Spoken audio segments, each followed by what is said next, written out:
Terima kasih atas kesempatannya yang diberikan kepada saya. Selamat siang, Assalamualaikum warahmatullahi wabarakatuh. Saya akan mempresentasikan suatu tinjauan kepustakaan ya mengenai Integrated Management of EF. Lebih kita fokus kepada ESG Guideline 2020. Oke. Jadi secara umum, definisi AF itu adalah supraventricular tachyarrhythmia with uncoordinated atrial electrical activation, dan secara bersamaan itu adanya ineffective atrial contraction. Dan gambaran ECG-nya, clinical karakteristiknya adalah suatu irregular RL interval. Yang kedua adanya absence of thing dari P wave, dan yang ketiga adanya irregular atrial device. Itu adalah suatu definisi dari AF. Nah, sekarang term sekarang itu adalah yang kita kenal dari ESG Guideline 2020 adalah yang pertama adalah suatu ini. Jadi clinical AF itu apa? Itu adalah suatu symptomatic atau asymptomatic death yang terdokumentasi dari surface ECG. Kapan kita sebut suatu AF itu kalau kita lihat dari gambaran ECG 12 lead, dan dalam ECG strip itu terdapat suatu AF kurang lebih 30 detik. Nah, sehingga itu kita sebut suatu clinical AF. Yang kedua adalah suatu AHRE, yaitu atrial high rate episode, dan biasanya ini adalah di-recorded dari device implantation yang kita pasang seperti pacemaker, ICD, CRT. Nah, itu adalah akan ada gambaran rate yang tinggi yang dicurigai suatu AF, yaitu adalah suatu atrial high rate episode. Yang ketiga adalah suatu subclinical AF. Jadi dia dideteksi oleh suatu monitor atau ECG monitor, tapi kita masih belum jelas apakah itu suatu AF kah atau suatu non AF atau flutter. Nah, itu disebut suatu subclinical AF. Nah, sebagai prevalensi secara global, AF itu adalah sangat banyak. Dan dikatakan AF ini merupakan memiliki hubungan morbiditas dan mortalitas yang sangat signifikan. Baik itu akan berpengaruh terhadap pasien, keseluruhan kesehatan masyarakat, dan juga untuk ekonomi pun juga berpengaruh. Dan resikonya pun ternyata cukup banyak, sekitar 1/3 itu ada risiko jadi AF, dan di mana AF itu paling banyak pada laki-laki. Dan dikatakan ini pada Eropa itu ada peningkatan AF prevalensi di Eropa, yaitu dari 2016 sampai 2060, itu makin lama makin meningkat. Dan juga dikatakan dengan meningkatnya AF ini, dan dia akan juga meningkatnya faktor-faktor risikonya. Nah, ternyata banyak sekali risk factor dari AF ini, ada bermacam-macam, yaitu dari usia, genetik, ethnicity, jenis kelamin, itu juga mempengaruhi, dan ada bermacam-macam banyak risk factor untuk kejadian AF. Oke. Nah, apa saja sih yang harus kita ketahui? Yaitu kita lihat dulu clinical presentation. Yang pertama, apakah asymptomatic atau symptomatic? Risikonya bagaimana dia? Apakah dia hemodinamiknya stabil atau unstable? Dan apakah kemungkinan terjadinya komplikasi atau outcome-nya? Ya tentu saja ada risiko terjadinya suatu kematian, stroke, suatu LV dysfunction, heart failure, ada demensia, depresi, dan juga kualitas hidupnya akan terganggu, dan tentunya akan meningkatkan risiko hospitalisasi yang cukup tinggi. Dan dikatakan pasien dengan paroksismal AF itu memiliki simptom yang jauh lebih banyak dibandingkan permanen AF. Sedangkan kalau asimptomatik itu lebih prognosisnya jauh lebih rendah. Nah, ini adalah klasifikasi dari AF. Sekarang kita harus ketahui bahwa ada AF pattern, first diagnosed paroxysmal muncul dan hilang dalam 7 hari onset, persisten adalah lebih dari 7 hari, long standing persisten lebih dari 12 bulan, dan biasanya sudah kita putuskan untuk strategi rhythm control, dan yang terakhir adalah permanen. Nah, terminologi yang sekarang harus dihilangkan yaitu adalah lone AF, valvular atau non-valvular disease, dan chronic AF. Valvular dan non-valvular disease ini mungkin sekarang kita lebih kenal sekarang menjadi moderate to severe mitral stenosis or mechanical heart valve. Jadi terminologi-terminologi ini yang harus kita pahami di guideline 2020 ini. Nah, namun ternyata dengan adanya klasifikasi ini tidak ada merubah apapun untuk indikasi suatu tromboemboli atau trombofilaksi. Jadi nggak ada, meskipun berbeda pattern-nya, tapi tidak merubah indikasi dari trombofilaksi.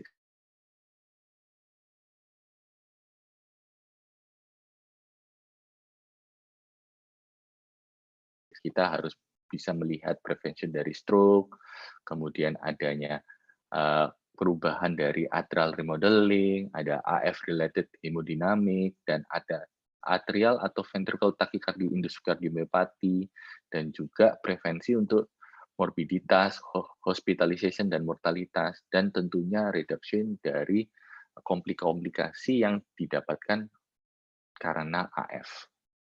Nah, resikonya apa? Tentunya kalau ini pasti banyak orang merasa takutan atau kadang-kadang overdiagnosis atau overtreatment. Itu adalah resiko-resiko. Tapi tentunya benefitnya yang kita inginkan. Nah, sekarang sudah banyak sekali screening tool untuk AF, yaitu adalah dari Holter, ada smartwatch, dari ada bermacam-macam monitoring patch, ada implantable cardiac monitor, ternyata banyak, dan ini adalah sensitivitasnya dan spesifitasnya ternyata cukup tinggi, di mana pulse taking sekitar 97%, automated blood pressure monitor sekitar 100%, single lead ECG juga 98%, bahkan yang sekarang smartphone dan watches itu ternyata jauh lebih tinggi, sekitar 98% dan 99%. Jadi sudah cukup banyak untuk screening tool ini.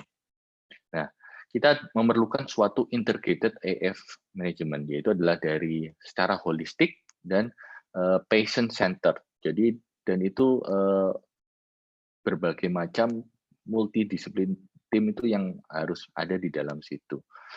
Meliputi lifestyle modification, psychosocial management, dan tentunya tentang treatment-nya juga. Nah, ini adalah suatu trial yang membandingkan, namanya all-in trial, membandingkan integrated AF dibandingkan dengan usual care. Jadi yang biasa, nggak ada integrated. Ternyata integrated AF ternyata memiliki kemampuan mereduksi sekitar 45% dari all cause mortality dibandingkan dengan usual care aja. Jadi pasien yang langsung cuma ke poli jantung, tapi udah diterapi, tapi dia masih agak bingung. Tapi kalau tentunya dengan integrated, tentunya jauh lebih baik, sekitar 45% reduction all cause mortality. So, jadi integrated AF ini perlu multidisciplinary team. Jadi ada healthcare professional, pasien, keluarganya juga, sehingga fungsinya untuk apa? Untuk improve clinical outcome dari kondisi pasien yang mengalami AF ini. Nah, kita masuk ke untuk terapi, yaitu sekarang jargon yang sering kita jumpai adalah CC to ABC. So first, kita harus confirm AF-nya dulu bagaimana. CC, confirm AF, yaitu dari 12 lead ECG yang tadi saya sebutkan. Oke, kemudian yang C yang kedua adalah characterize AF. Dari ada 4 S, yaitu stroke risk, symptom severity, severity of AF burden, dan substrate severity. Nanti kita bahas satu-satu. Dan yang terakhir kita treat AF with the ABC pathway. Oke, kita bahas satu-satu. Oke, kita bicara confirm AF sudah, characterize AF, kita bicara tentang stroke risk dulu. Oke.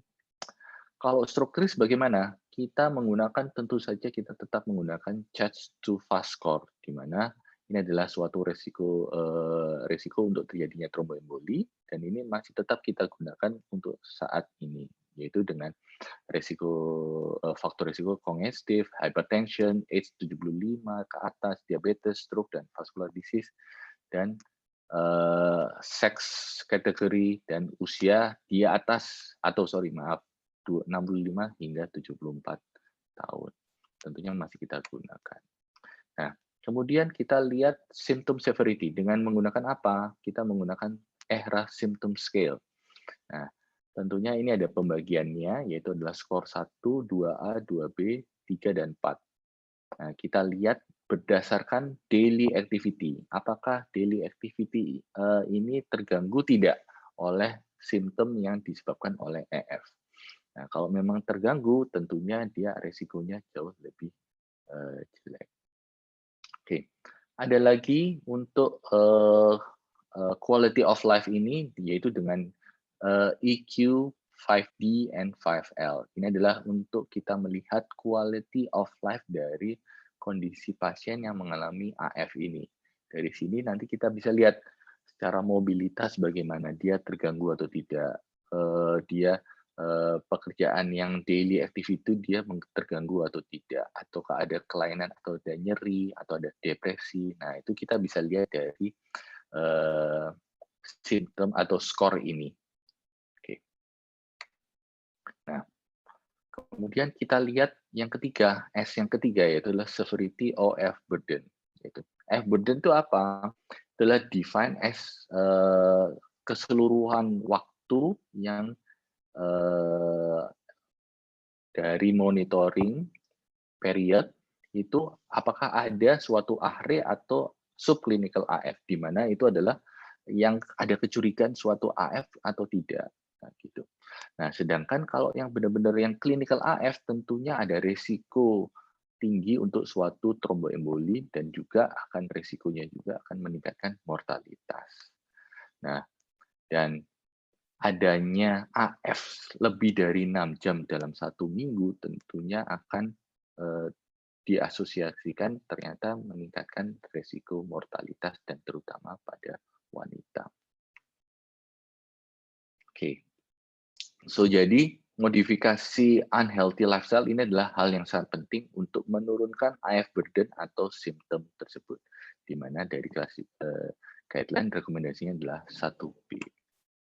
Nah, bagaimana yang keempat, S yang keempat, substrat severity, yaitu kita lihat AF progresi. Gimana sih dari paroksismal menjadi non-paroksismal atau dari paroksismal menjadi permanen AF. Nah, itu resikonya bagaimana? Ternyata resikonya annual rate-nya makin lama makin meningkat, sekitar kurang dari 1% menjadi 15%, sehingga resikonya juga meningkat. Dan akibatnya apa? Akan terjadi suatu atrial structural remodeling dan adanya suatu atrial cardiomyopathy. Dan faktor risikonya yang meliputi adalah suatu usia, heart failure, hipertensi, chronic kidney disease, gangguan paru-paru, diabetes, previous stroke, dan suatu gambaran LA size-nya yang meningkat. Nah, ini adalah salah satu risiko untuk terjadinya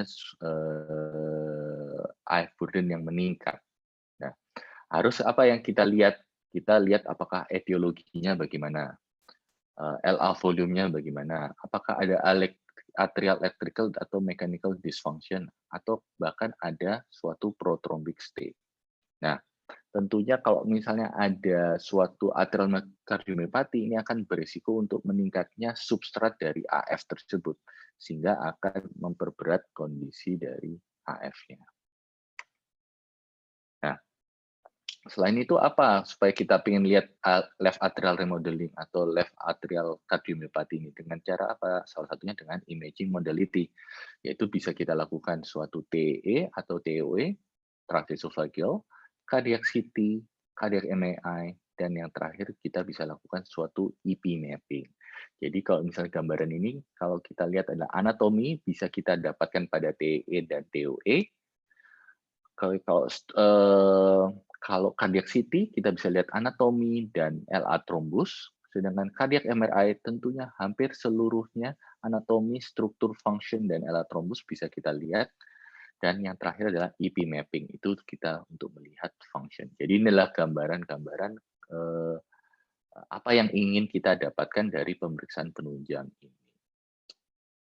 Oke, Jadi ekokardiografi adalah hal yang sangat penting untuk melihat anatominya. Jadi bisa kita lihat dari 3D echo dan TDI dan strain itu untuk melihat apakah ada LA strain-nya bagaimana, LA kontraksinya bagaimana, dan volumenya bagaimana. Sehingga itu kita bisa tahu anatominya. Oke. Kemudian dengan CT MRI, kita tadi lihat CT MRI, kita bisa lihat anatomi maupun LA thrombus detection-nya. Dan salah satu yang terpenting adalah kita lihat suatu LA appendage-nya bagaimana. Apakah dia ada konfigurasinya bagaimana? Apakah ada yang chicken wing, ada yang gambaran yang berbeda, ada yang cauliflower. Nah, tentunya akan ada resiko suatu tromboemboli pada masing-masing ini. Dan tentunya CT MRI ini adalah hal yang sangat penting. Oke, next. Nah, kemudian kita masuk ke treat AF, ya. Jadi ABC. Oke, kita bahas satu-satu. Ini adalah tetap kita menggunakan chart to fast score. Oke. Kemudian ini adalah guideline yang dari 2020, kurang lebih hampir sama dengan yang sebelumnya, yaitu di mana oral anticoagulant adalah recommended bila chart to fast score-nya di atas 2 pada laki-laki dan di atas 3 pada wanita. Ini kurang lebih sama. NOAC is recommended daripada VKA. Oke, pada excluding pada pasien dengan mechanical heart valve atau moderate to severe mitral stenosis. Oke. Nah, kemudian setelah kita lihat risk score, risk thrombolytic score, kita lihat bleeding score. Kita menggunakan apa? Hasbled score. Oke. Dan kemudian juga kita juga menggunakan, kita juga harus melihat apakah ada yang non-modifiable bleeding risk score. Dan itu adalah hal yang sangat penting, karena ini memang tidak bisa kita rubah. Tentunya yang kita rubah adalah yang modifiable. Dan ini adalah yang harus kita jaga supaya tidak tambah risiko.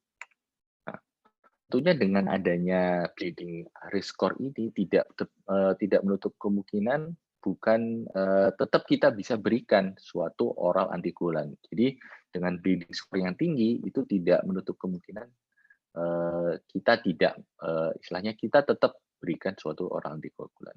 Oke. Ini ada lagi, yaitu adalah same TTR2 R2, yaitu adalah kita melihat apakah kalau misalnya kita mau memberikan suatu oral antikoagulan, ada dua pilihan, adalah NOAC atau VKA. Kita berikan yang mana? Misalnya same TTR-nya kurang dari 2, itu berarti VKA jauh lebih baik. Kalau misalnya same TTR-nya lebih dari 2, berarti lebih baik kita berikan suatu NOAC. Nah, ini adalah suatu trial yang mengatakan bahwa ternyata antiplatelet monoterapi itu tidak efektif dan potentially harmful.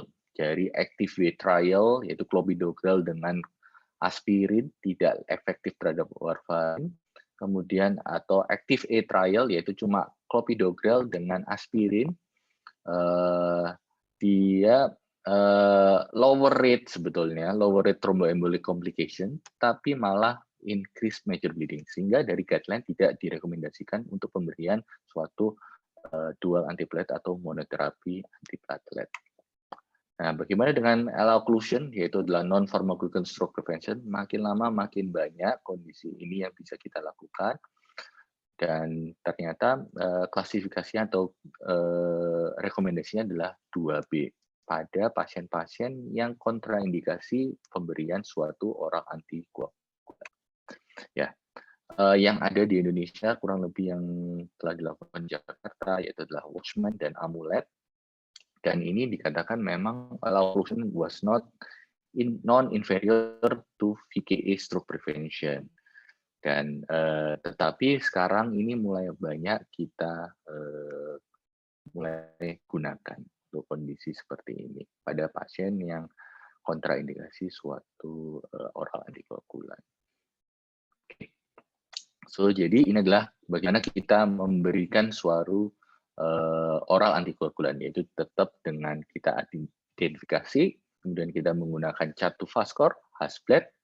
Apabila lebih dari 2, tentunya pada laki-laki kita berikan oral antikoagulan. Kalau lebih dari 3, pada wanita kita berikan oral antikoagulan. Oke. Nah, kemudian kita masuk ke better symptom control, yaitu rate control. Nah, yang penting adalah di sini adalah ada dua yang disebutkan di sini adalah suatu strict target heart rate sama lenient target heart rate. Ya, kok strict adalah kurang dari 80 beat per menit, sedangkan lenient adalah kurang dari 110. Oke. Nah, bagaimana kita untuk melihat ini? Nah, tentunya kita harus pastikan background therapy first choice in patient with no or minor symptom therapy after failure of rhythm control, dan apakah terapinya ini lebih baik dibandingkan rhythm control. Dan tentunya yang utama adalah kita sebaiknya menurunkan kurang dari 110 beat per menit pada pasien yang kita ingin lakukan suatu rate control. Nah, ini adalah caranya bagaimana kita untuk rate control. Tentunya yang utama adalah beta blocker, diltiazem dan verapamil adalah first choice untuk kontrol heart rate pada pasien dengan EF lebih dari 40%, sedangkan beta blocker dan digoxin untuk pada pasien dengan EF 40%. Oke.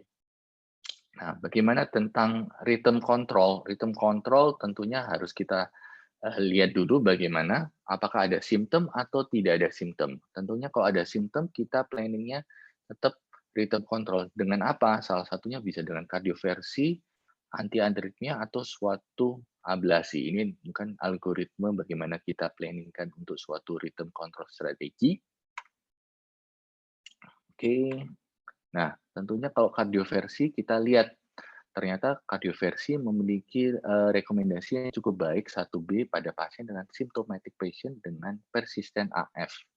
Nah, dan pharmacological cardioversion in AF, pharmacological dengan obat-obatan itu bisa diberikan pada AF dengan hemodinamik yang stabil. Oke.